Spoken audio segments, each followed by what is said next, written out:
అవన్నీ తిన్నారు. కొంచెం తమాషాగా కొంతమంది ఉత్తరీయాల్లో కూడా మూట కట్టుకున్నారట. మళ్ళీ మధ్య ఎప్పుడన్నా ఆకలేస్తే ఎవరు పెడతారు? అసలే లాక్డౌన్ టైం అయ్యా, బయటికి పోకూడదు. ఎట్లా?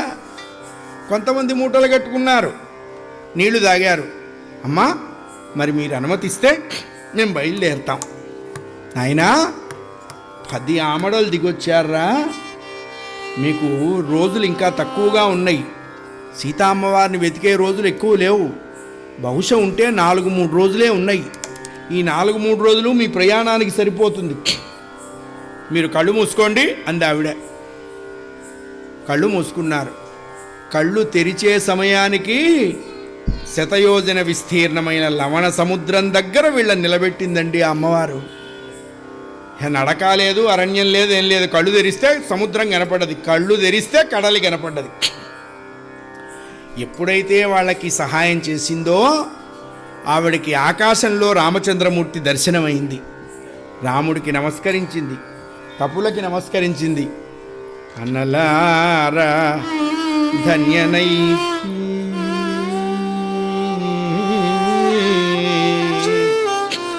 నాయనా, మీకు నమస్కారం తప్ప నేనేం చేయలేను, నా నమస్కారం స్వీకరించండి అని స్వయం ప్రభ ఎగిరిపోయింది ఆకాశానికి. ఎదురుగ్గా శతయోజన విస్తీర్ణమైన లవణ సముద్రం కనపడుతున్నది. ఇక దాటడానికి లెక్కేసుకుంటున్నారు మన వాళ్ళు. స్టాటిస్టిక్స్ అన్నమాట. నువ్వెంత దాడతావు, నువ్వెంత దాడతావు, నువ్వెంత దాడతావు, నువ్వెంత దాడతావు.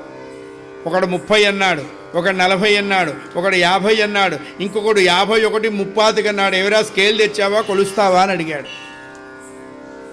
ఒక్క యోజనం దాటిన వాడు యువతలు చచ్చిపోతాడు, 99 యోజనాలు దాటిన వాడు అవతలు చచ్చిపోతాడు.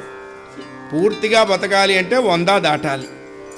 ఎవ్వరూ మా వల్ల కాదంటే మా వల్ల కాదన్నారు. అంగదుడు చాలా దుఃఖపడ్డాడు. ఇంక నేను బతకని, నేను చచ్చిపోతానన్నాడు. జాంబవంతుడు కొంచెం చివాట్లు పెట్టాడు. నేను చచ్చిపోవడానికి వచ్చావా? చచ్చిపోవడానికి ఇంత దాకా ఎందుకు చావటం, అక్కడే చావచ్చు కదా. ఇక్కడ బతకటానికి వచ్చాం, మనల్ని బతికించేటువంటి రామచంద్రమూర్తి క్షేమం చెప్పడానికి వచ్చాం. చావంత తేలిక కాదు, నువ్వు ఊరుకో. అసలు మనమంతా ఏడవటం ఎందుకురా? రామచంద్రమూర్తి ఎవరితో మాట్లాడాడు? రామచంద్రమూర్తి ఎవరి చేతికి ఉంగరం ఇచ్చాడు? రామచంద్రమూర్తి ఎవరికి చెప్పాల్సిన మాటలు చెప్పాడు? అసలు వాడెక్కడో చూడండి అన్నాడు జాంబవంతుడు.